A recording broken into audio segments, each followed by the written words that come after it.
We are live. We are indeed live. Hello, everybody, and welcome. I don't actually know if we've got anybody actually live and listening yet, so Give it a bit of time. We will give it a few minutes to a minute to let people come in and join. Do you know what? I can't even remember where people were. We need to. Is there the question thing? I need to have a look. Chat. Yeah, questions will come up here on the comments, and we will be able to put them right. There we go. Now we have 2 viewers. Only 2 viewers. Welcome to viewers. Welcome to Niel and Robbie's Ultra Cycling Podcast, the lockdown live editions. And so this is the 4th of our YouTube live lockdown sessions. And today I am delighted to announce that we have our first live interview guest, none other than one of the elder statesmen of the ultra cycling scene, Mr. Rob Packham. Rob, welcome to the show. Thanks. Absolutely delighted to have you on the show. Very briefly, so I think both Robbie and I met Rob for the first time in Biking Man Corsica of 2018. Yes, it was actually, wasn't it? And you've been pretty much a regular feature on the Biking Man circuit over the last couple of years. I know you and I have raced together a couple of times, and I know a few of the people that I coach were with you in Peru a couple of years, last year. So, and I know we always give you a little bit of gentle ribbing alongside Mr. Jacques Barge about being the old men, and there's always a little bit of a competition. We probably suspect there's competition more than there actually is between you and Jacques. So, welcome to the show. Delighted to have you here. Every time. Has he? Yeah, he does. Well, do you know what? Having ridden with you around your hometown of the Isle of Wight, I don't know why. Because you kicked my ass that actually, to be fair, Jack's beaten me like twice, so give him his dues. He's awesome. He's incredible. He's a great rider. He's a really good rider. Did you hear about? Talking of Jack, his shoes. Do you remember what happened in the last Inca where someone stole his shoes? I was there. Yeah, we got into. It was my really rough day. I'd had a really bad cold for 3 days, a real streamer. And we got this little mountain village, and we found this nice square, and I decided to knock it on the head at lunchtime. I'd only done about 40k on gravel, and I was done for. Yeah. And Jack was in the same place. And there was like a big steel door, an earthed corridor down to a little courtyard, and Jack had his bike and his shoes in the corridor, and he'd taken his bike to his room, left his shoes, as all good people do, in the corridor. Next morning. No shoes. End of ride for Jacques. You had to get a truck back to Rillo, and then he went sightseeing for the rest of the week. It was tragic, just to see Jack without shoes. No one ever. I mean, everybody talks. You see these questions posted often on like the TCR Facebook page and bike packing Facebook pages, going, what lock should I take? Nobody ever talks about shoes, do they? No. But there's not really much value in stealing a pair of shoes, is there? Not Jack's smelly shoes after kind of 5 days trekking through the Andes on his bike. So anyway, right, enough about shoes. Rob, as I said, we're delighted to have you on the show. So many things to talk about, not least how you're keeping yourself sane during lockdown, and most importantly, we want to talk to you about the Tour Aotearoa.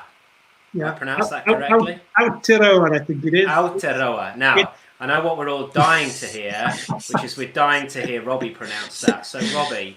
Yeah, the Tour of Aorta. Yeah. Just to explain the name, it's the Maori name for New Zealand, and it means long white cloud, which is what they saw when they first paddled across the ocean to get to New Zealand. So Aotearoa is the long white cloud. Yeah. Right. So you've had quite an interesting trip, Rob, haven't you, recently? We like to keep this educational. We do. Especially for me. We obviously one of the main reasons for getting you on was to talk about the Tour Aotearoa.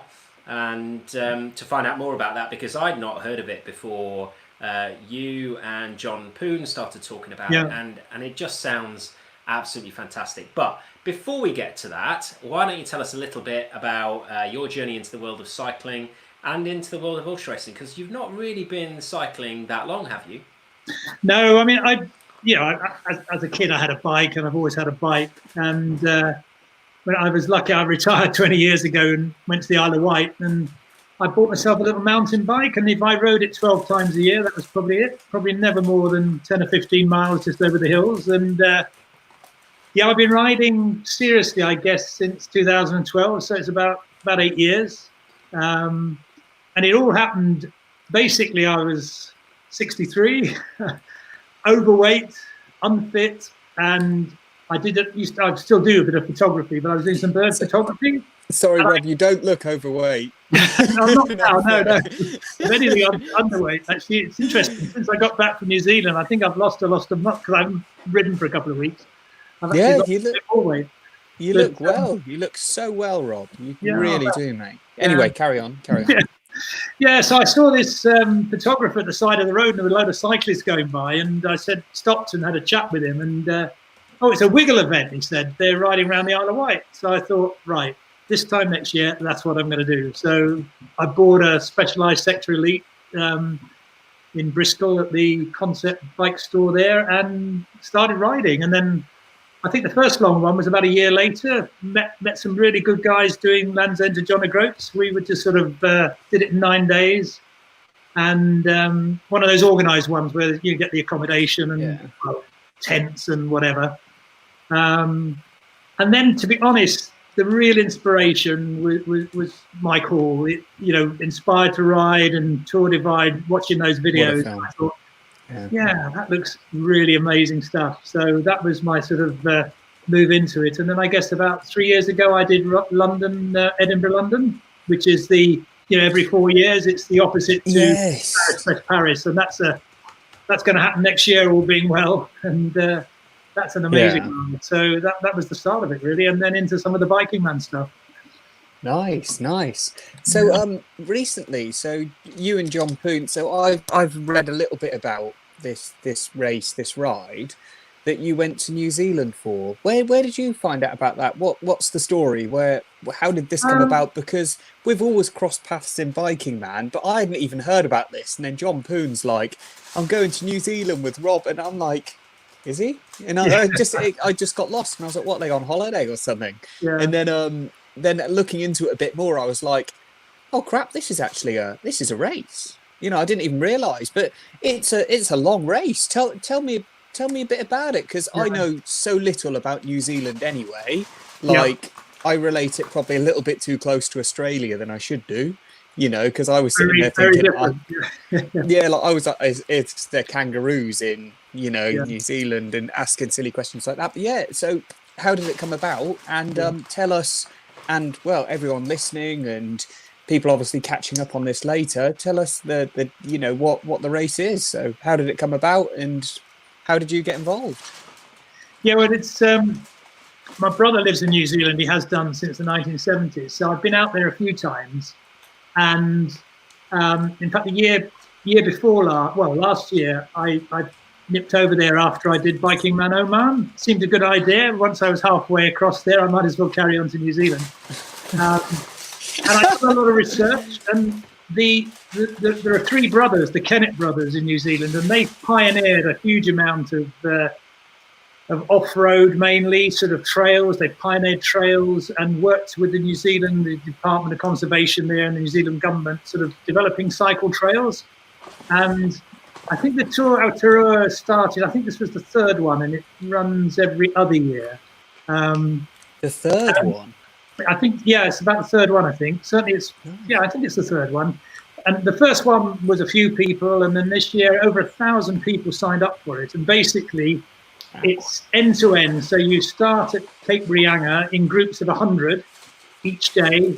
You've got to start at a certain time to get the tide right on 90 Mile Beach, because within 20k of the start, you go down onto 90 Mile Beach and you've got to ride the beach. In fact, it's for about 55 miles. I think they call it 90-mile beach. So I think historically somebody looked a long way and thought that's about 3 days on a horse or something. That's about 90 miles. Basically you ride all the classic trails of New Zealand. So is it off-road more than on-road? It's interesting. It's 1/3 paved road, tarmac. It's about 50% gravel roads and cycle tracks. And then there's probably 20% that's made up of serious, there's about 2 or 3 sections that are like, advanced level 4 mountain bike trails. And then you've got a lot of ferry crossings as well, because you do 1, 2, 3, 4. You do a 30-kilometer jet boat ride down the Whanganui River as well. So it's jeez. And the rules are, it's not actually a race. The rules, it's a sort of brevet. The rules are you do it between 10 and 30 days. You have to stop for 6 hours each night, and you've got a spot tracker on you. You've got to photograph 30 waypoints along the way. So it's everything from obviously the start. You've got the different waypoints would be Mount Eden in Auckland, the biggest kauri tree there, the centre of North Island, and all sorts of key waypoints. The ferry across to Picton from Wellington. So it's it just looking at it. I mean, I know New Zealand a bit, and about 12 years ago I did a month with my wife in a motorhome. So I'd done quite a bit around New Zealand, but not none of the trails in those days. And it's just an amazing country, just to look at. The landscapes are awesome. The bike trails are fantastic. And I have to say that the people, the friendliness you get along the road as well is just amazing. I mean, it's a small example. I broke my only pair of reading glasses, and I got into Whanganui, which is down on the south of North Island. And I went into the visitor centre, and I just said, "Can you tell me where I can get, buy a pair of glasses?" And the woman behind the counter said, "Well, try these." And I tried them, and they was fine. She said, "Well, have them." I said, "No." She said, "They're my." No, she said, "Have them." She said, "You're doing a great ride. This is fantastic." And, bless. And you see this, let me pay for them. She said, "No, you have them." We had an argument. Anyway, she gave. At the end of the day, it's rude not to accept it, but that's the sort of friendliness you get. And a lot of people are. Yeah, it was really good. So, this is why I brought you on, Rob, so that you could share with us some of these tips for the more elderly rider. Like what to do when you lose your reading glasses. But I don't think and I think this is interesting for us to say, Neil, that we're really interested in. Rob, you've had some amazing journeys. You really have. Your ultra cycling hasn't been, I'm gonna do a 200-mile day. I'm gonna do this. I'm gonna do that. It's just you've gone to every weird and wonderful place, like on the Biking Man calendar. That's what's so cool about this. And when reading about you're doing this New Zealand ride, I was like, Jesus. But I'm still learning a lot about what this is all about. The fact it's run a few times is incredible. But yeah, you've had some serious journeys, and we've crossed paths. You've seen me at some pretty lows as well. So from the bottom of New Zealand to the top, what distance and kind of elevation we talking? Well, top to bottom, it was top to bottom. Sorry. Yeah, it's 3,000 km. And I have to say here and now, I didn't actually finish it. I got day 15. I got to Queenstown, which is about 240 from Bluff, the finish, and you go through Invercargill and you go down to Bluff. And the night before, I got a bit of a dodgy internet connection, and I managed to see that Air New Zealand were cancelling all the flights back to UK. Oh, yeah. And I had about 3 flights to catch. So I phoned my brother, who was in Auckland. He sat on the phone for about 3 hours, and he got me a seat on the last but one flight coming out of New Zealand, going to London via Los Angeles. And so I stopped, and funnily enough, given everything that was happening, and obviously New Zealand's closed down now as well, but everything that was happening here, it's quite strange. Sometimes if you don't finish something, you feel you failed, but not at all. It didn't seem important at that stage. I'd done 2,750k. I had a day's ride to get there. And in fact, a guy riding with me, he was a local Kiwi, a guy called Andrew, real nice guy. And he carried on the next day and finished it. Davide, an Italian who was riding with me, he decided to get back to Auckland as well. And he's a bit stuffed because he can't get back to Italy. And he's got some stuff in Australia, but if he went there, he'd be quarantined. So I think he's still stuck in New Zealand. So he's still stuck in New Zealand? Yeah, well, I've got friends who do similar thing. They didn't jump on that last plane. And I'll tell you, it was really sad. Flying into London, I was chatting to the aircrew, and the guy looked at his watch and said, I'm redundant in 3 hours, 50 minutes, as are all 150 aircrew that are based in London for Air New Zealand. Whole lot. That's awful, isn't it? Girls were crying and all that. It's terrible. But racing aside and everything like that, you know, we've all had a bit of time to reflect on it. But stuff like the race around Netherlands for me was a race that I would have been doing in a couple of weeks. Yep. It's so irrelevant now. You just want people to be okay. And, you know, like the ride, honestly, I think you probably did it quite well, though, because even though you were probably a good day away from the finish, I hate to say it, Rob, like the end is always the worst bit of a race because it's over. It's the anti-climax. You know, honestly, you're probably just jumping straight back on a plane and getting home was probably a nice way of saying goodbye and actually getting home, which is the key. But actually, so it's been really strange because I get home and from LA back, I sat next to Americans, and anyway, whatever, I decided I was in 14 days isolation and I live on my own. And that you know, so you've got the sort of the physical side. You've got to, you know, obviously 15 days. I think I averaged something like 180k a day. So not mega sort of ultra cycler racing, but still, you know, reasonable enough. So the body was tired, and it's mentally, of course, you have that, you know, that sort of come down after a big event.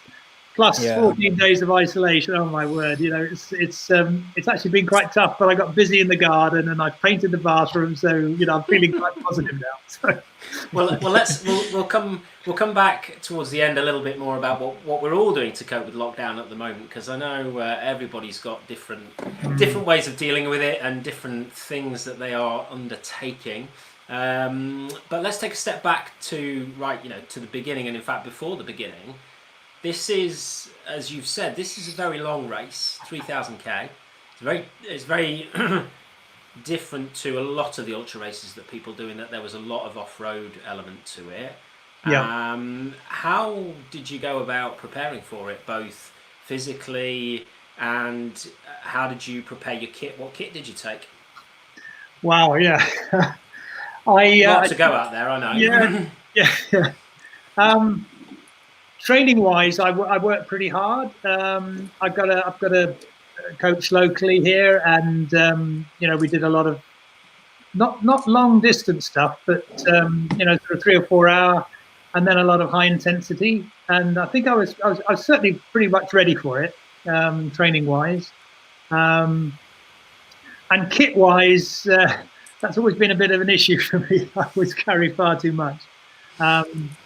I remember Rob has a reputation for carrying everything. Can I just say, like, one of my fondest memories of you, and it probably wasn't a good time for you, was just before. Was it the Inca Divide? I think it was the Inca Divide, and we saw you. And didn't you have some problems getting your bike or something? No, I don't know. No, what was it, the Inca? And I remember someone saying, I think, I think it must have been you that we caught up on one race, and I remember you going, do you know what, I could do without that whole bag or something like this. And I was sitting there thinking, oh, that's classic. But thing is, though, rather to have it and not need it than not have it and need it. In New Zealand, I took a tent and a sleeping bag and a mat and a pillow. And they stayed on the bike. I never used them once, believe it or not.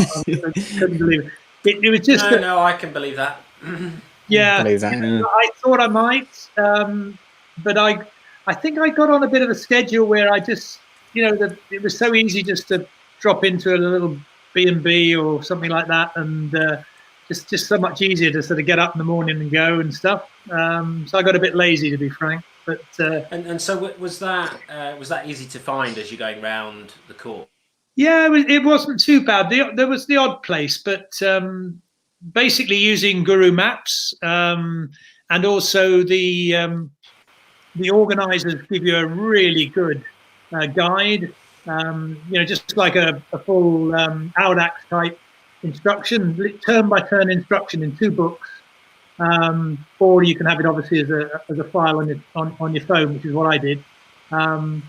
And then at each key point, they give you all the phone numbers for, wherever and whatever. So there's a lot of help on the way. So it's not quite the hardcore of sort of sorting everything out yourself like you do on TCR and so on. Yeah. Did you take a spare hanger, Rob, by any chance? Oh, let's not go there. Two. 2 spare hangers. 2 spare hangers. I thought. Very good advice. Some may say that's overkill. Some of the trails were, in fact, the 3 of us. There's one of the trails in South Island called the Big River Trail, and we'd spoken to a guy, and he'd pushed his bike for 5 kilometers through mud and rock, and it was hell. I have to say we bottled out of that one. There was an alternative road route, and okay, we should have done it, I guess, but. I mean, most of the bikes there were mountain bikes with front suspension. Really? I would say probably 70% mountain bikes. And what? So just to give a comparison, what bike were you on? I was on the Mason ISO, which I got 29er wheels, 2.4 WTB Ranger tires, which were good. But I 2.4. I nearly came That's across. Pretty... Yeah, really big. A couple of the descents on a couple of the trails. I mean, the rocks were this big, and you halfway down, you think I should have walked down here because I'm not a mountain biker. So you've got to let it roll. But the rocks were so bloody big, and it was just jumping. Luckily I managed to drop it into the sort of into the bank on the side without going over the top. I am. I did start off as a mountain biker, and back in the day. 1.95 was considered a wide tyre. 2.4 tyres on a drop bar gravel bike. That's so just say, thinking about it, Rob. So you were actually doing, like you just said, about 180k a day on 2.4 tyres. Yep. With all your kit. So that's, I think a lot of miles. The bike was about 27 kilos. Wow. Really? Wow. But did you take that kind of implies that, you took more than just... Well, let's come back to your sleeping equipment. You took a sleeping bag, a sleeping mat, a tent, and did I hear it correctly? You took a pillow. Little inflatable, tiny. Are we talking like big fluffy down thing? No. Did you take your pajamas and your teddy bear? The one thing I've learned bivvying and with tents is that if you can have a comfortable head, you can sleep. If I haven't got a comfortable head, I don't sleep very much. Fair play. So what else? Because that's not 27 kilos yet, is it? No. So what else? What else? A nice down jacket, because down in South Island it was really, really cold first thing in the morning. It's almost not quite down to freezing, but at times it was very close. Just waterproofs and not. Yeah, it all adds up, I guess. And if you were to go back and do this again, I guess 2 questions. Firstly, did you think you were on the right kind of bike, or would you have preferred flat bars and some front suspension? And then the second question is, do you think you took the right kind of kit, or would you cut the kit down? I think what I would probably do is just take a very small bivvy bag in case I got caught out and I needed to doss down somewhere. I'd probably use my puff jacket with a bivvy bag and save whatever that is, probably 3 or 4, 5 pounds or something. Would you still take your pillow? Yeah, probably. Niel. Yeah. No, I think. I think I'd take a bivvy in future. Yeah, as a backup. I just didn't really know whether I thought I'd be camping sort of every other night. That was my plan. But as we got through it, no. In terms of the bike, the Mason ISO was, and it just, well, it's a great bike.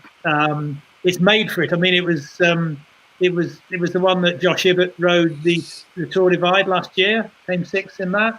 Oh yeah, I know that one. And yeah, so it's a steel bike. It's solid. It's I've got one by, and Di2 worked well. Had to charge up once.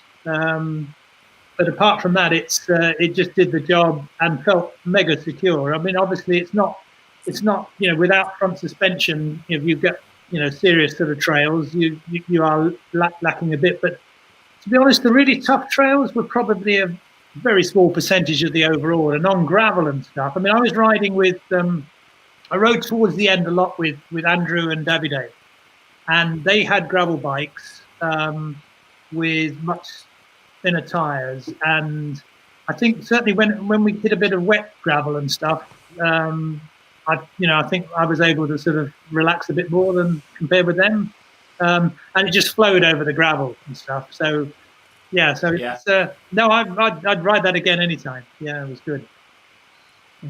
I really want to get a fat bike at the minute. I don't know why. I really just keep scouring eBay with the what is it, the 3-inch or 4-inch tires. I just think they're cool, but I know I'm going to get it, ride it to work once and back, like a couple of times, and then be bored of it, and then never again. So I'm holding off. Yeah, fat bikes work really, really well on the snow, and they work really, really well on the sand. I have heard of there's a guy who did GB Duro last year. And he rode a fat bike and had quite a lot of success on it. Yeah, but I'm interested to hear your. It's interesting to hear your views on the Mason and on the wider tyres, because that's the kind of setup I'm considering for a few possible projects, maybe this year and next year. So I did have a little bit of suspension. I put my seat post was a Cane Creek E Silk. Yep. They had the Thud Buster, whatever they call the big ones that the Cane Creek make of mountain bikes. Well, this is one that's got you can put different elastomers in it, but it just gives you that sort of 5 or 10 mil of flex on your backside, and then the actual the stem is it called Red Stripe? I think it's got that's got an elastomer in it. So when you're when you're on the aero bars, you can really feel it just flexing quite nicely. And I mean, I lived on the aero bars as much as I could. They're just so good. What do they call them? Isn't it Redshift that do those? Redshift, that's the one. Yeah, they do the seat posts as well. A flip-flop seat post that kind of you can flip it forwards for when you're on the aero bars. It gives you more. It effectively steepens the seat angle. And makes it more appropriate for aero bars. But what do you think? I look at all of these things. So I mean, I started mountain biking in the late 80s when we had absolutely nothing in the way of suspension. And as I say, a fat tyre was a 1.95-inch tyre. So the thought of riding on something with 2.2 or 2.4 that's as big as tyres got up until probably. Late 2000s, I think. Yeah, and I was running moving to 25, 30 psi. So there was plenty of. Yeah, I remember doing the Grand Raid Cristalp back in 2008, and I went with 2.3 tires, and I ran those at 35, and that was considered super wide and really, really low. Yeah, because we didn't understand then that actually wide soft tyres are the fastest setup for off-road. So I'm looking at a Moots Baxter for some of the kind of more off-roady races that I'm looking at, and that would be a very, very similar setup with similar kind of tyres. And it just seems really, really interesting. These things like I remember. Sorry, well, just to finish on that, I remember when things like the Gervin Flex Stem came out, and I don't know, I had a friend with one and they always seemed a bit, put it this way, as soon as suspension came out, nobody ever used the flex stem ever again. So I don't. It'll be interesting to see where this goes. I think 2 years ago we had mountain bikes and we had gravel bikes, whereas I think we're going to see a complete continuum from kind of everything's the wrong way around in my window here. Which I don't know. where's Oh no, this one I've going? been Yeah, getting this really way. messed I'm confused, right? So we're going to have everything from like a full enduro bike, and we're going to get this continuum of bike styles all the way through to, you know, at some point we're going to transition and we're going to get drop bars on what's ostensibly a mountain bike setup, all the way through to Well, that's what the road what the bikes ISO. with a little bit more space. Yeah, I think that's what the ISO is probably. I mean, when it's been reviewed recently, they say, well, this is sort of without a category, because you can actually, it's designed. Don Mason designed it so you can put a front suspension on it. Yeah, suspension adjusted geometry. Yeah. So and I think Josh Ibbott's just put a Lauf suspension on. He's put a Lauf fork on his, hasn't he? Yeah. A lot of people do that with the Linskys. I think I would rather take the extra weight and fit a proper suspension fork. See, like with a proper, I really like the Lauf forks. With proper compression damping, all that kind of stuff, and rebound. I tried the Lauf forks a while ago. Did you? I can just know they'll be a bit bouncy. So my issue is I've never really ridden anything with suspension anyway, so I didn't know. It just felt spongy. We need to take you to a trail centre, Robbie. Have some fun. We'll put a bit of armour on Afan or something. Yeah, I'll need to be in one of those inflatable. We used to do crazy riding just in shorts and a t-shirt. You go these days, and everyone's got like full face helmets and guards up the, you know, it's crazy. Anyway, just a quick question. There are some questions that are coming in that I just want to pop. So one from Irfan says, did you take any supplements with you to avoid getting sick? So I'll put that question to you and then probably offer a kind of my wider take on it. I was as careful as I could with water and stuff like that, but no supplements as such. I had the electrolytes and so on, and you could manage to find those along the road at the odd bike shop, little town you went through. So I all my drinks had electrolytes, but not necessarily anything to avoid getting sick. But just mega careful, trying to keep clean, and and obviously drink bottled water most of the time as well, whenever you could. Yeah, and I think that's probably very similar to my general approach when we're talking about ultra racing, even in strange. I won't say strange places, but places where people might think it's more of a risk, like going to Peru or Eastern Europe. I've never taken any kind of supplementation. When I'm ultra racing, I always try and eat proper food at least once a day, because the best source of any nutrient that you need is proper food. Yeah. If you're having to take vitamin pills and things like that, I've spoken to some very high-ranking medical people in the UK, and generally it's something that the pharmaceutical companies would like you to do because they make a lot of money off it. It's nowhere near as good as getting nutrition from proper food. So always try and get nutrition from proper food. I've taken stuff with me, like I've taken some Imodium tablets just in case I get the shits, but that's pretty much it. I used to have water cleansing tablets. What about you, Robbie? I used to take water. What? Do you know, like I water used to cleansing worry. Tablets. Yeah. I used to worry, but I used to take them, but I never used one. Not once. You know what I mean? I always just ended up bottled water. Like, I think some of it also depends on your tolerance to food. Some people always get sick when they travel. Other people never have an issue. So whenever I've gone anywhere, I'll just try and have some pretty dodgy food in the first day when I arrive, and then hopefully my body will adapt to the different bacteria. But I remember looking at James Hayden's setup before the Silk Road this year, because he did like a guess my bike weight competition, and his bike weighed 35 kilos on the start, and that's because he carried all of his food. You're 35 kilos? Yeah, all of it. Every single bit of food he needed, he had on his bike, because he didn't want to run the risk of eating in a roadside yurt and getting sick. So yeah, so good question, for the Fan. whole race. And yeah, you're kidding. Yeah. So for the whole Yeah. race, he had all No. his food. Yeah, But- yeah. So he worked it all out. You know, he knows exactly. You know, and he's one of the most experienced guys out there. He knew exactly how many calories he was going to get through. He knew what he needed.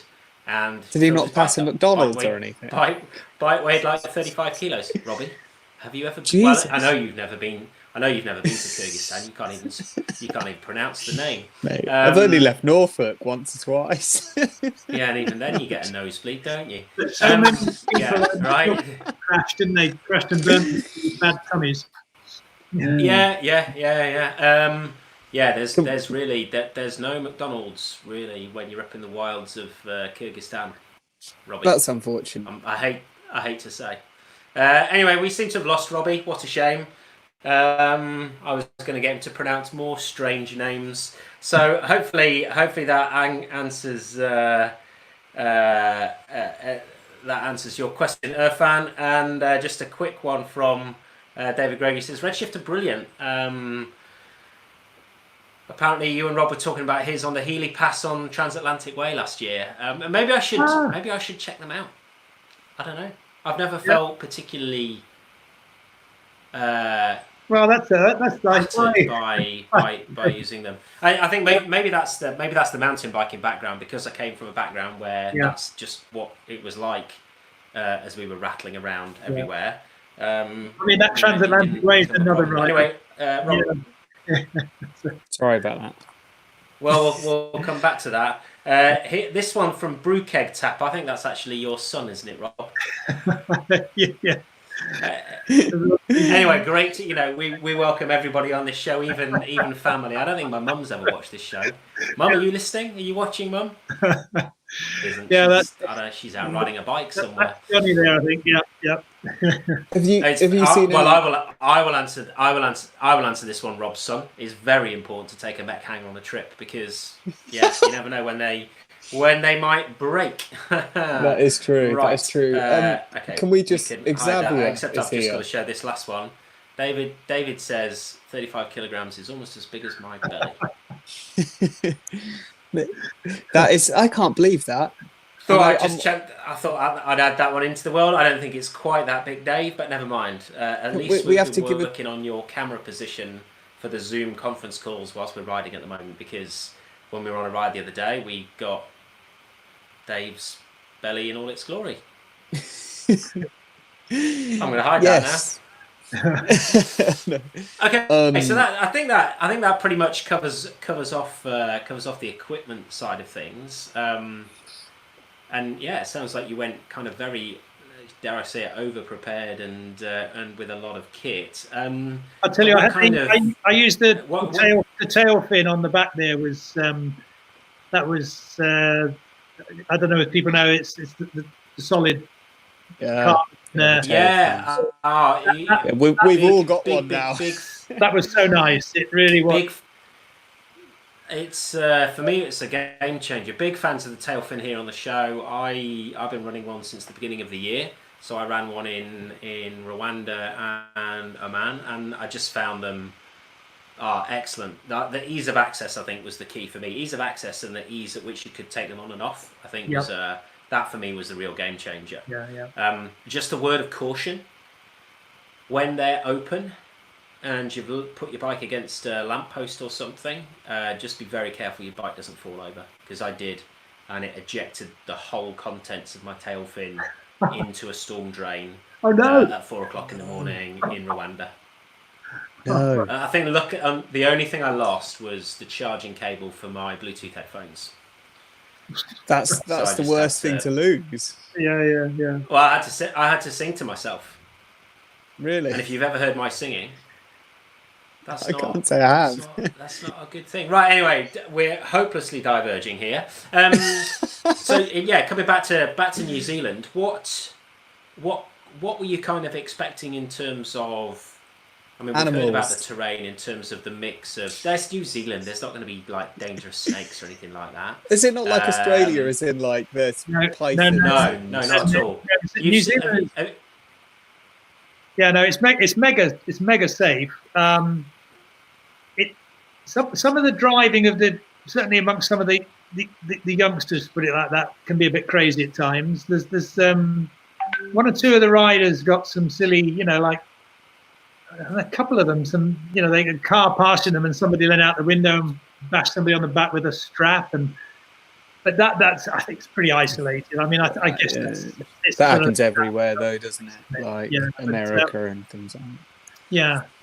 Yeah, but no animals, nothing too dangerous anyway. No, and to be honest, not. I mean, I think the highest we got was about 1,100 meters over the Crown Range, probably it was, and then in the Timber Trail, which is an 80. Oh, the Timber Trail is awesome. It's 83-kilometer long.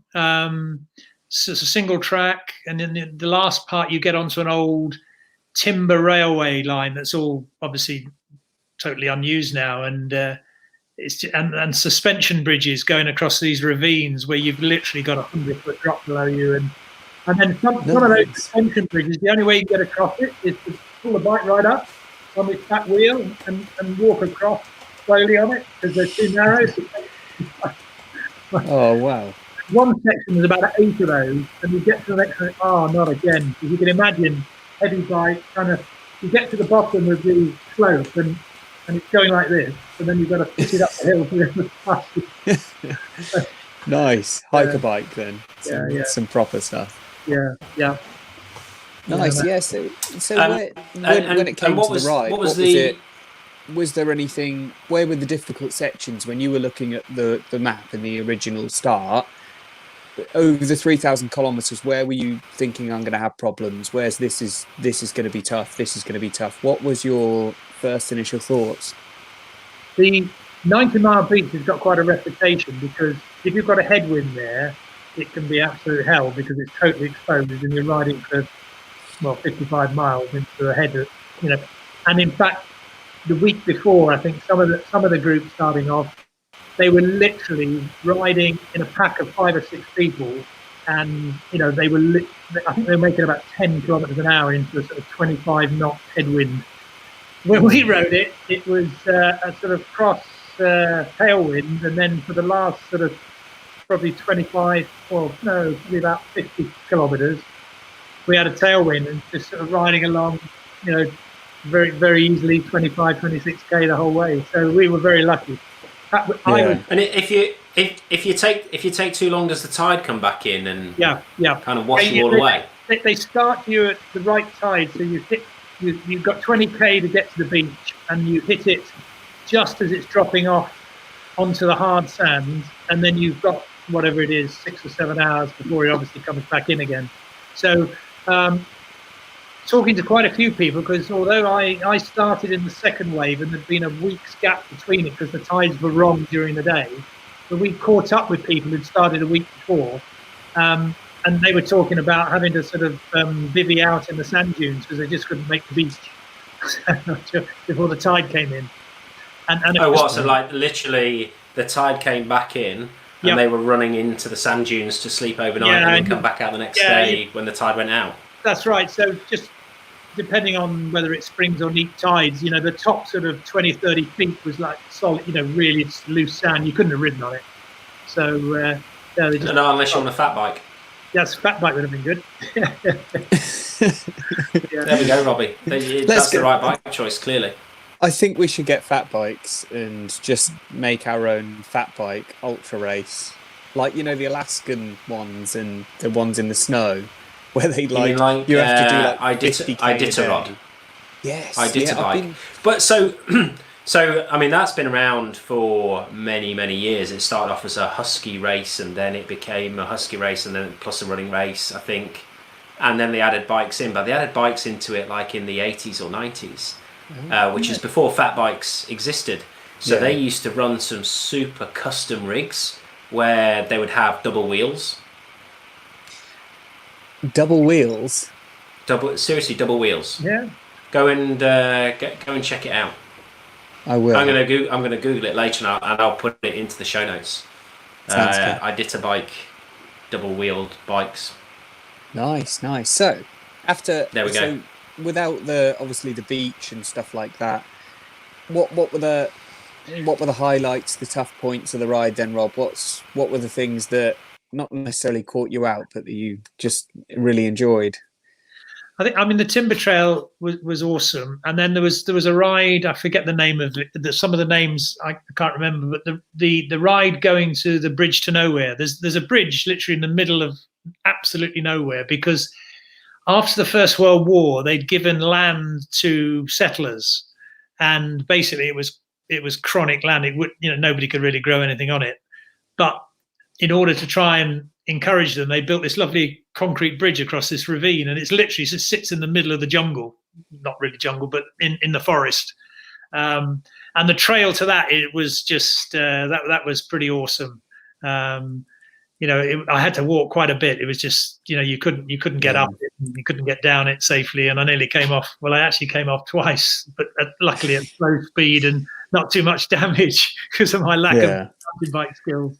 But the thing is, mountain biking is difficult. Like I've never really done much. Niel's had such a heritage of it, and myself, I've done so little. Like I went away with a group of people recently, let's say 6 months ago, and I had a real issue of that. There was a lot of people on who had come from a mountain bike background, and they were so technical, they were so good, and although I've got the power in my legs, I just couldn't descend like them. I couldn't get up like steep hills like they were. I embarrassed myself hugely, because on the ultra side you don't really think about it. You just think, if I've got to walk, I've got to walk, because you've got more time to deal with it. But all in all, it's a confidence thing. I hate it. I don't mind doing gravel, but when it comes to mountain biking, I have no interest. in mountain biking. I'm gonna show you a picture of my first ever mountain bike. Actually, Neil, do you know what I still have in my shed? What? Can you guess what I still have in my shed? Oh, the Rally bonded titanium, or the Dynatech. bonded bike. Yeah, the one that you tried to Rally sell. Dynatech. It's sitting currently in my shed, and I look at it every other day and think I should really make something. It's got these special bonded frame. It's really cool. It's this old Rally, and I can't seem to part with it because I really do. What's this? This was my first ever mountain bike, the Kona Syndico 1990 model. Bloody hell. An absolute classic. But look at that, rigid fork, no suspension, cantilever brakes. Yeah. Look at the steepness of that head angle. I've got fatter tyres on. I've got fatter tyres on my road bike now. Yeah. God, that's crazy, isn't it? There we go. Just thought I'd share that with you. Bikes have changed. What was your first bike, Robbie? My first bike. Yeah, just a bit. First bike when I started riding properly, or when I was a kid? What's the? Let's do your first proper bike. First proper bike. So I bought it for 20 quid, and I rode it to Paris after 3 weeks training. It was a Claude Butler Banshee 1989. Brilliant. You ever seen these before? Yeah, and I've still got it in my shed. The frame, anyway. The rest of it, I just threw. Everything was destroyed. Then I got a Claude Butler Criterium, and then I've pretty much been on. Then I had a Specialized AWOL, which was so ahead of its time. Everyone rips these to pieces, but they were the first, not the first, but that was such an adventure bike. It was like a road bike that you could put mountain bike wheels on. So ahead of its time. And I've been on Linskys ever since, but I'm coming away from Linsky next year or this year. So yeah, I've got something cool. Are we allowed to talk about that yet, Robbie? No, we're not allowed to talk about it yet, but it is in the process. The bike is nearly here, but I have a... Excellent. I'm going to be with someone else. Are you going to leave it? Are you going to leave it outside for 3 days to disinfect itself before you bring it in? 72 hours. Yeah. That wasn't supposed to be a difficult question. I hadn't even thought of that. I'll be too excited. I'll disinfect it myself. It's fine. But yeah, so I'm really excited because it'll be here at the end of this month, I think. And right. Anyway, back to New Zealand. What was the weather like? What for anybody looking at doing this in the future, what can you expect weather-wise? Well, the time of year, which was the first wave going late February, and I went early March, started on the 3rd of March.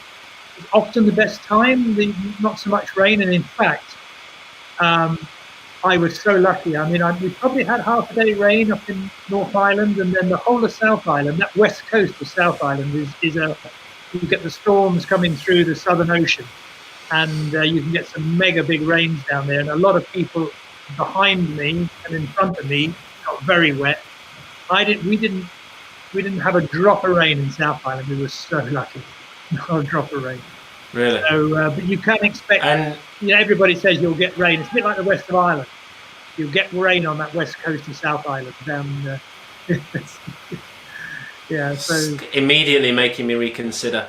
Sounds very wet and windy. No, not time. It sounds. It does. On that west coast for maybe a couple of days going down, and then you cut across the mountains, it swings down and further south, and it's much drier. You can literally. They've had a hell of a drought. So the whole of North Island, it was just part brown. And then you get to the west coast of South Island, it was green. And then you go over the Crown Range of mountains down towards Queensland. Suddenly, everything's dry again. It's amazing. Sort of really massive. And is it? You're talking about crossing mountain ranges here, and you've talked about it being a lot off-road. Is it like riding through the set of the Lord of the Rings? Yes, some of it is. Certainly really? Especially down south. I mean, North Island's got its own charm. There's lots of really good, super places there. But South Island is just, I'll be writing up my blog shortly, and there'll be a load of pictures in that. But it's pretty awesome. It's just some of the vistas, and one of the checkpoints is the Fox Glacier. So you don't see a lot of it because it's retreated quite a bit. But the Mount Cook and all those mountain ranges are real serious mountain ranges. You don't actually do it. It's not like the Alps. It's the highest we went was 1,100 meters, I think. Right. Okay. But so it's not big alpine climbing, but it's just awesome territory. It's just stunning. Yeah. I took thousands of photographs because you just get to the next corner and you just see, especially early morning, late in the evening, you just see these vistas with the light is perfect. I've got to get a photograph. Well, that's an interesting question because you said that you got into this, or you were a photographer. Do you just take a smartphone on these things, or did you take something a little bit more bulky? Should we say? I've got in fact, I followed you. You've got an iPhone 10s or whatever it is, isn't it? I think. Yeah. I saw yours in Oman last year, I think, and I went. Was it Oman? Yeah, I think it probably was. And I went and bought myself one. What a stupid little camera. What I've done is that you can get some lenses that you put on it by moment. Yeah, I've heard of those. I've got wide angle, and I got a little video lens. To be honest, I didn't use them all that much because that camera is so versatile. I mean, I've got a Sony RX100, which is like 750 quid worth of little mini camera with a flip lens.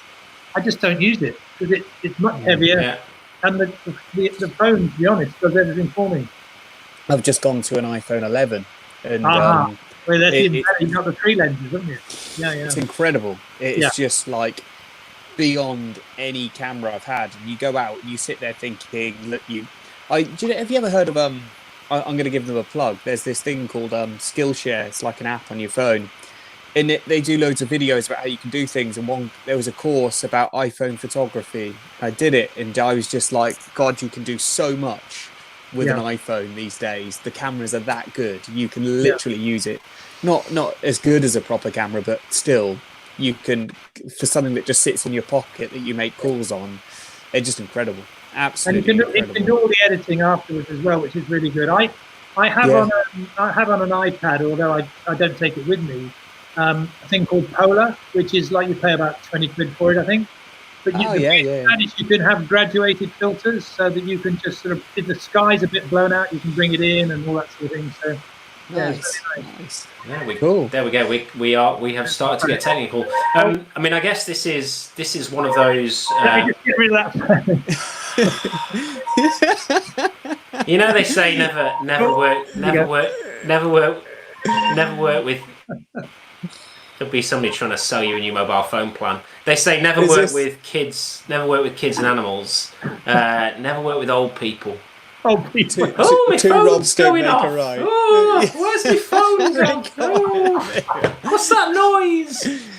So, Rob, we have to ask. 70 is only a number, and what you got to remember. It is only a number, and we didn't really touch that. We didn't really admit to your age at the beginning, did we? So Rob is in his 70s, and last year I went on a bit of a training trip. I did like 4 or 5 days riding around southern UK, and I ended up 3 days in on the Isle of Wight camping in Rob's back garden, and the next day he took me out around the Isle of Wight and he ripped my legs off.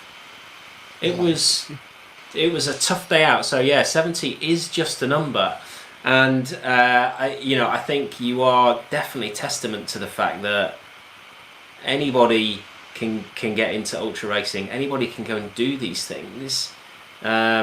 You clearly, you have a coach, you follow a structured program, you're doing everything you can to make the most of what you can do, and you're doing amazing things because, the Tour Aotearoa, and I am going to try and get Robbie to say that before the end of the show, is just one. Aotearoa. If we have any Kiwis listening.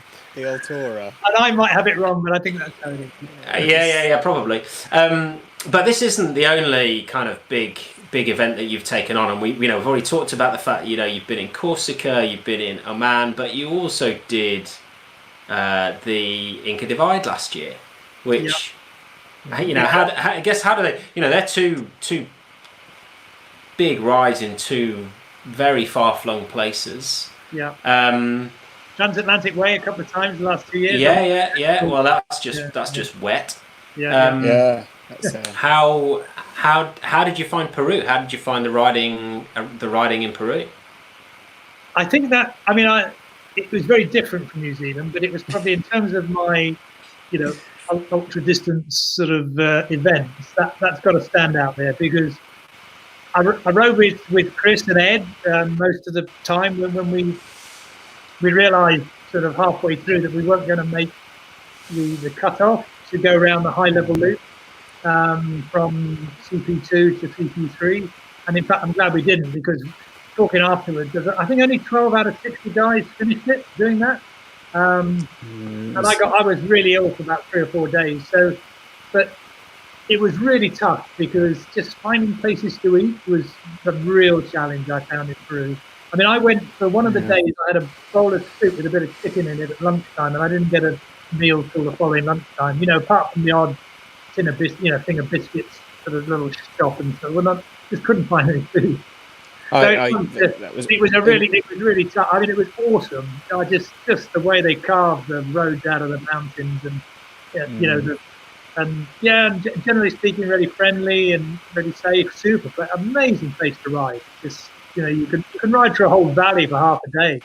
So it was a good experience, and we managed to get up Punta Olympica. We actually dumped all our kit at CP2 and then did a day trip up to Punta Olympica and came back down again. So we got to 4,700, whatever it is. Yeah, the climb to Punta Olympica is probably the most.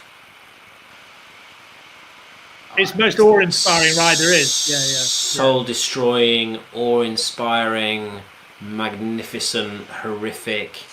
I think it's probably been my favourite climb. Yeah, I think I have to say. I think honestly, because it's just so clear. It's like you can see what you need to do in front of you, but it never ends. There's no getting away from it. Yeah, I don't know if it's I was emotional wreck at the top. I was literally bawling my eyes out like a child. I was that emotional at the top. But yeah, I think that's the altitude kind of taking it out of you.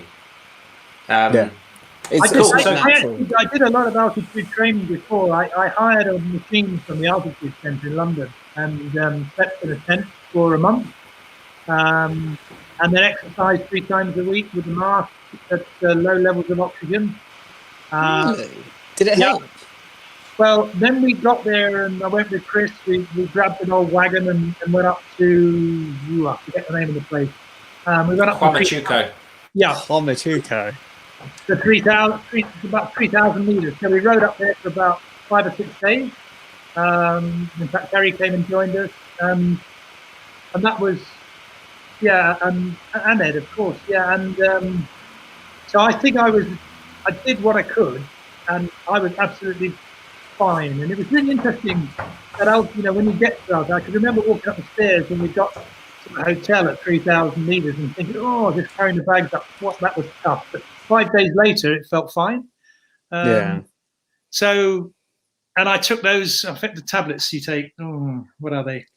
I know the ones you mean, yeah. Yeah. Some people say don't take them, and some people say do. So it was, I'll be honest, I really, I struggled a lot. Is if, like we did the special episode on it, I really struggled a lot because I didn't want to ride there. But you're right. It's like, it's such a cool place to ride, but it's just all the crap that comes with it. Do you know what I mean? Like the eating and everything like that. It's just crazy.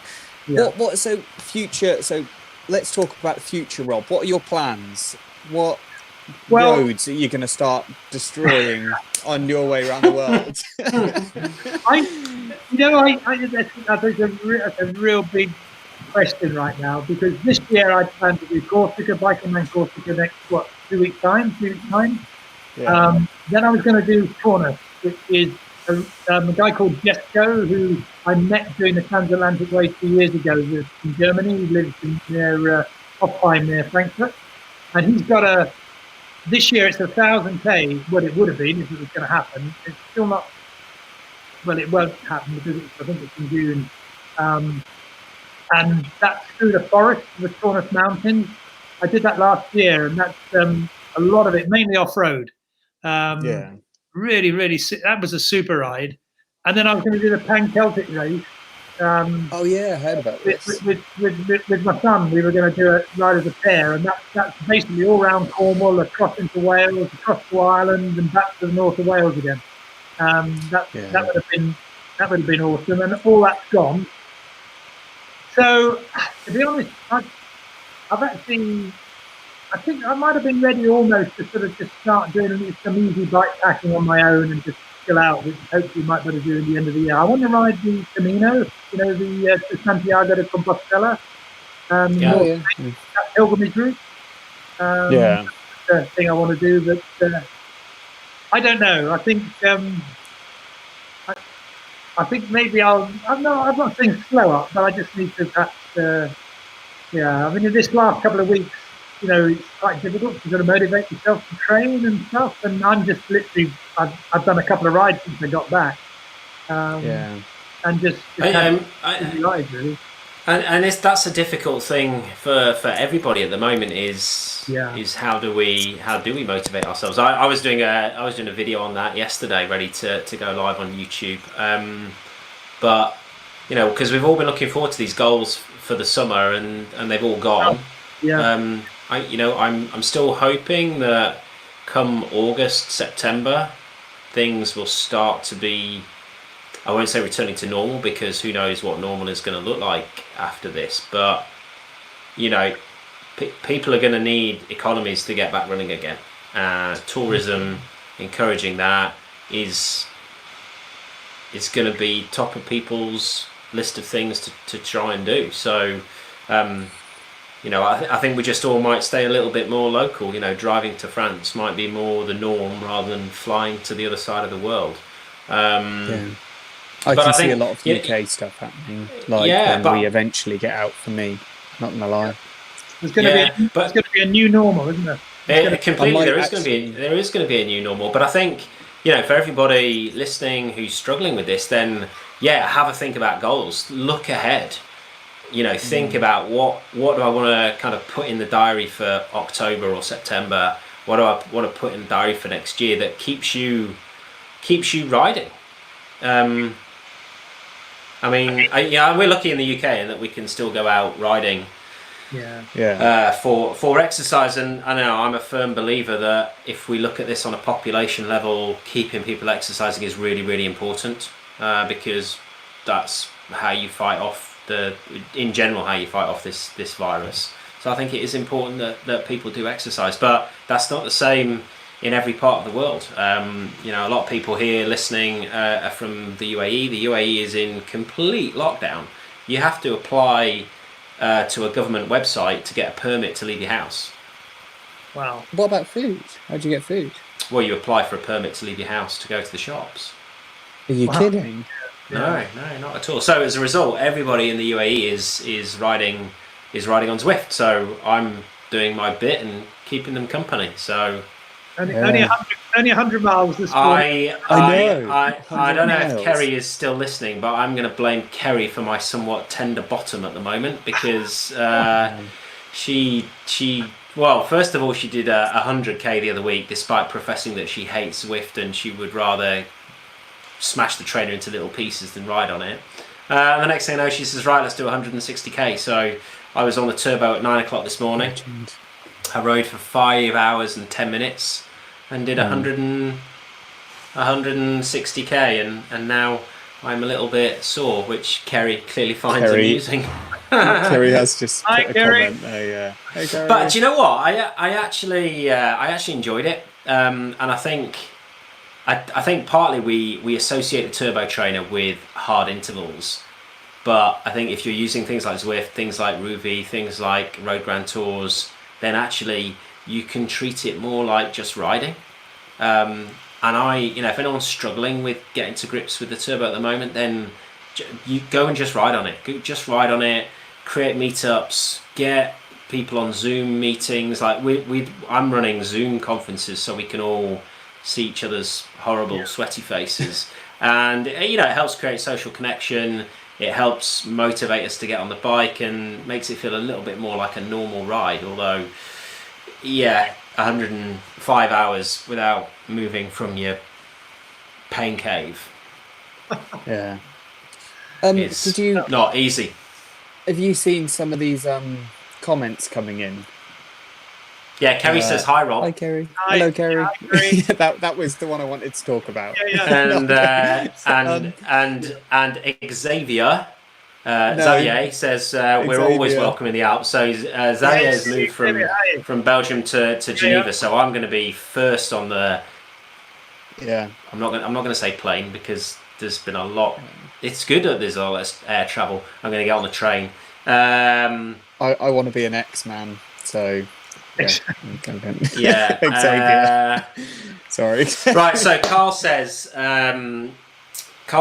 talking about your potential goals and having to adjust a great deal this year, what have all three of you got set later for later this year potentially? Rob, I mean, I think Rob, you've kind of answered this and basically said you want to go and chill out on your bike and go bikepacking. Is there anything that would tempt you at the end of this year to go and to go and do an event? There is the option to, if Biking Man Corsica might run in October, it's an option, isn't it? So I think actually, I think they're looking at maybe doing that or just putting it off till next year. I'm not sure, but I have I wouldn't. I don't think you can plan anything really. You just got to wait and see how it pans out. I'll be speaking to Axel tomorrow or Sunday, so I will find out. Robbie, what about yourself? I mean, I am assuming that things happen from August, and that may be a brave assumption, but I'd rather assume it and train towards something than kind of write this year off completely. So yeah, Robbie. My thoughts are, as I've said before, I really want to. I saw that someone did the most miles ridden in a single week, and I wouldn't mind giving that a shot, because I think that'd be quite fun just to see how many miles I can ride in a week. So that's one thing. But this is stuff like unorganised. Race Around Netherlands is going on in August, providing, fingers crossed, that this is a better situation than it is now. I want to do like a bit of Everesting, some random bike packing. I'm still wanting to train very hard to the point of where that if I do decide, sugar, do you know what I really want to do? And you brought this up earlier, Rob, Land's End John O'Groats. Never done it. Live in the UK. So I want to do a Land's End John O'Groats. I'm thinking about inviting you along, Neil. Not entirely sure how much we'll argue. No, I'm joking. So I wouldn't mind doing stuff like Land's End John O'Groats, see how many miles I can ride in a single week. Netherlands, hopefully, 2 volcano sprint we've got planned later in the year, Neil. Stuff like that is still. That's Juliana's thing in Italy, isn't yes. it? Yes. I was going to do that this year, but I did that thing in Morocco and fell off the bike and knackered my ribs, so I couldn't do it. Yeah, I think that depends whether she's still sane when she comes out of lockdown. Italy is as bad as the UAE. I think possibly even worse. Yeah, So for me, two volcano sprint definitely. I want to look at the timings of everything, because the other one that's really just kind of tickling away at me is the Japanese Odyssey. I've always wanted to see, look at that. That is on my list. Look at that response. I always want to do. Just what an incredible race. But is it kind of just? I have to ask you quickly. Is it like a TCR style? You plan your own route, or is it a set route thing? No, you plan your own route. Plan your own route. It's got something like 10 checkpoints. Robbie, you should go and do it, because you wouldn't even be able to. The road signs are all in Japanese. You're going to be like going. People are going to be like following on track on. I think that one's on Map Out, and they're going, "Why is Robbie going round and round in circles?" It's going to be a Garmin, because he keeps getting a backup lost. Garmin, a backup Garmin, phone, Google Translate, 3 phones with Google Translate on. Yeah, I don't know. I mean, the Japanese Odyssey. I don't know if anyone's read Eleonora's kind of. I won't say blog post, but she wrote about it for Hunt Wheels or Appadura, one or the other. And just, I've spoken to Eleonora, I've spoken to Fabian, I've spoken to Simon, who've all done it, and it sounds amazing, it looks amazing. But I need to look at timings, because I know, Robbie and I are hopefully going to do the 2 volcanoes. I'm going to put both of us on a pretty extreme diet and training program before then, and then things. I think everything's going to get tail loaded. Everyone's going to be wanting to go and race. Race around the Netherlands might be an option. Because a lot of biking in Corsica might be an option. So I think we'll have to see. We'll have to see what happens. But then we'll be going into next year, and it's about hitting 2021 hard. However, there's a ride in Morocco, which I did this year, which I think will run again. It's in September, October. It's the Moroccan biking adventure. And there's actually, interestingly, this year, that's mainly off-road, but there's also a road version of it this year as well. Right, okay. And there's obviously the Atlas Mountain Race as well, which... really appeals, because one day I do want to go and do the Silk Road Mountain Race, so that's going to be a good feed event of that. Now, one thing, Xavier has just popped up.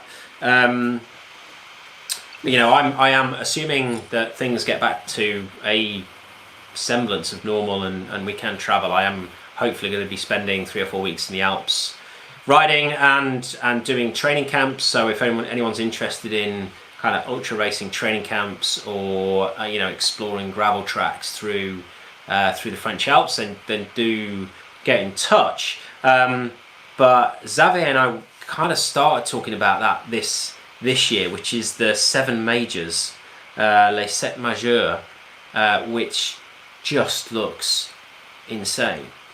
It's like this. I'm not sure. Xavier will confirm whether it's all road or whether it's road and gravel. But you basically do some ridiculous amount of climbing in, it's like Everesting in 60k or something like that. No, I think it's a bit more south from there. I'll need to check. We'll put a link down below when we finished this episode, because it sounded amazing, and I'd love to go and do that. But there's loads of really cool tracks through the through the Alps. Loads of cool gravel trails I want to go and explore. Some great road riding. I was there last year as part of my training for TCR. Just go and ride in the mountains and go and eat in local restaurants and stay in mountain huts and try and bring economy back to places. Apparently it's all road. Can I have to say this, is anyone, talking of personal challenges and stuff like that, does anyone else follow, is it Omar De Felice? Yeah, the Omar De Felice. That's it. Have you seen all the crazy stuff he does? He's out in the middle of nowhere on his bike all the time. If you look at his Instagram, he's just completely gone. Well, and I'm gonna he's doing. I'm gonna add to this. We are getting some more details in from Xavier. Okay. That's just a quick one on Les Set Majeur.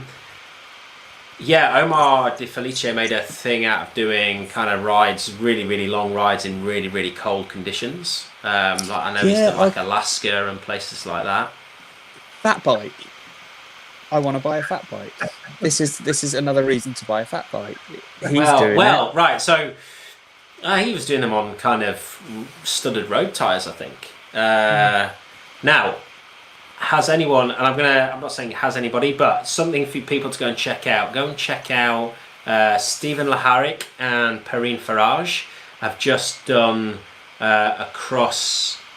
I want to say Lake Baikal, but it might have been a different lake in Siberia. They've basically ridden fat bikes across this massive ice lake in Siberia. Just mind blowing, mind absolutely blown by what they've done. And I think they were doing that whilst the whole world went crazy. If you're in the middle of an ice lake in Siberia, you're not really going to find out much about what's going on with the coronavirus. So are they stuck in a gulag somewhere now? Probably, hacking apart ice blocks to put in apparatchiks, gin and tonics. Safe. So let's get fat bikes then, guys. I think we've been told. Linsky do a fat bike, just saying. Can you just, Robbie, can you speak to Laura first though and tell her that, this is your idea? Because if I rock up with another bike... Okay, I'll because this will make it like 3 bikes before I bought her a bike, or she's bought her a bike, or we've bought her a bike, so I'll have a chat with Laura. She might kill me. I think she might actually be listening live in the other room. Let's get fat bikes and let's go have a beach adventure and a snow adventure. That would be fun. It's all Robbie's fault. It's all Robbie. It's his fault. I'll get this guy trailer. Here. I'll get a trailer and I'll bring the dog as well. We'll go dog packing. Have you seen the guy that does all the dog packing? Yeah. And he's on. Another thing I want to do one day in my life. Is it the Inca Divide or something? The Bar-Jar Divide. Bar-Jar Divide. Do you know where I'm talking about? Like Mexico way. We're going to run it. I think we need to. You mean the Baja Divide? That's the one. Yeah. We need to run this is an open question for everybody who's watching or watched or whatever. Send us a list of words you would like Robbie to pronounce, and we're going to do a special segment at the end of every show where we get Robbie to pronounce words that he just struggles with. Okay. Right. Okay. It sounds like a Zwift race is about to start, according to Xavier. Tony Biking Mad says, Rob, in your opinion or experience, I don't know, have any of us completed an Everesting here? Is it better to complete an Everesting? Have you? Yeah, I did it 4 years ago on the 21st of June. Started at 5 in the morning. The climb was at Black Gang on the Isle of Wight, which is just under 100 metre climb. I did about, I think it was 94 ascents, 180 miles, finished at 11 o'clock at night. Wow. Bloody hell. So Tony says, would it be better? Is it better to do it on a 6 kilometre 5% climb or a dirty big Alp-like climb? I think you've answered that already, Tony, for yourself, mate. Well, I'm going to let Rob answer, and then I'll throw my 2 pennies into the argument. Maximum was 6% for me, and you could just keep your power and your heart rate nice and steady. Now, there's a guy on the island called Tim Wiggins who did it going up from Ventnor to, it's about 600 feet climb on the island, and he was doing 2 lots of 25% in that. And so he did far less times up, but he is a bit of a mountain goat, and he's I mean, there's no way I could have done that. You know, it's hard enough to do it once. But I would say nice and steady. And the other thing about Everesting is, for me, I mean, I had a camper van that's sort of like there's a car park at the top, so like a base camp at the top, so that you could feed, and you know, friends and family and so on were there. And then probably out of the 90 odd times I did it, I would think I only rode it on my own about 12 times. You know, there was guys there at 5 in the morning riding with me. A guy called Angus came along, and then Jason Palmerton did about 20 times with me. Because Everesting's, I think, it's actually in the head. It's in the mind, yeah. It's all in the mind. Like out the distance, really. It's up here. Yeah. So I think, you know, my 2 pennies worth on that, or maybe my considered professional opinion, is that a 5%, 6% slope is going to be easier because you can maintain a better cadence. Yeah. As soon as you go to really, really steep hills, unless you're running mountain bike like gearing or super low gravel bike gearing, then you're going to be limited by your gearing, and then that means you're going to be using more torque to generate the power rather than using your cadence to generate the power, which is going to lead to more muscular fatigue towards the end of the ride. So for me, a long climb, that's 5%. Now you can find long climbs at 5-6% in the Alps. You know, they don't, just because they're in the Alps, they don't have to be dirty and steep. But finding one that's got that nice even gradient. There's one we've got in Dubai or in the UAE called Jebel Jais, which is 25k at 5%. So that's pretty perfect. Now you do a lot of distance, but you're never going to be limited by your gearing. So there we go. That is my answer.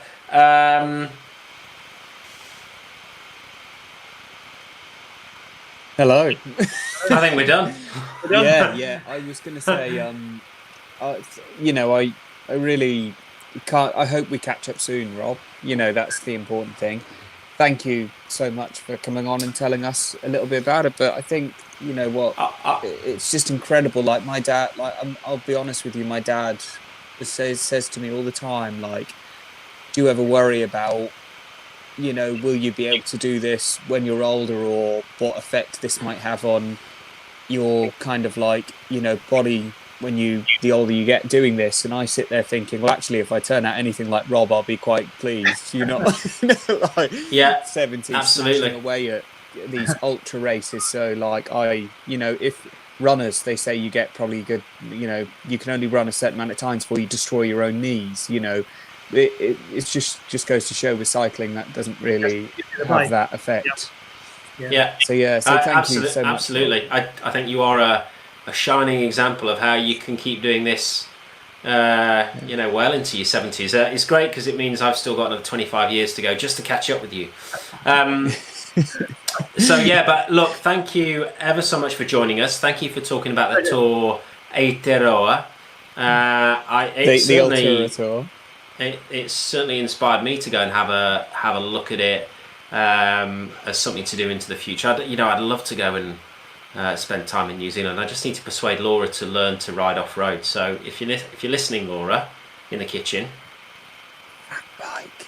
I'm going to take fat bike. Yeah, Robbie's going to get you a fat bike. Robbie is going to buy you a fat bike, and then we're going to go and learn to ride off road. But really, thank you for coming talking to us about that. Thank you for hopefully inspiring everybody else who's out there thinks they might be getting too old to ultra race. You're never too old. You're only. I'm not even going to say that. You cycling will keep you young.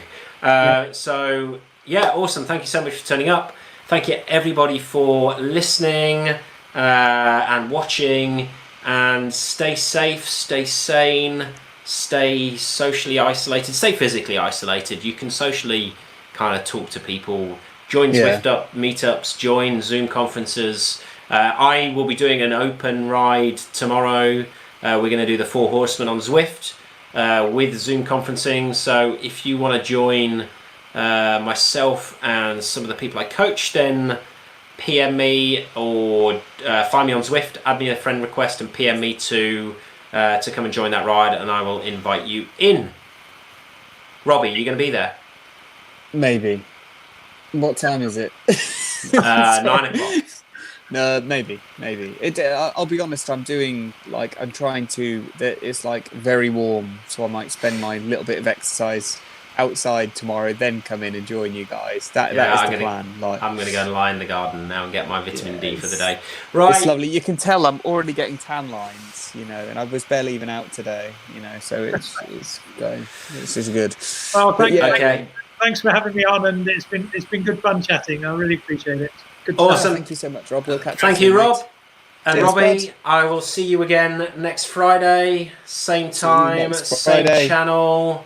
And right. Thank you very much, everybody. I hope you enjoyed this one. Comment, like, subscribe, all that usual stuff. And we shall see you next week. Make Neil famous. Bye. Bye.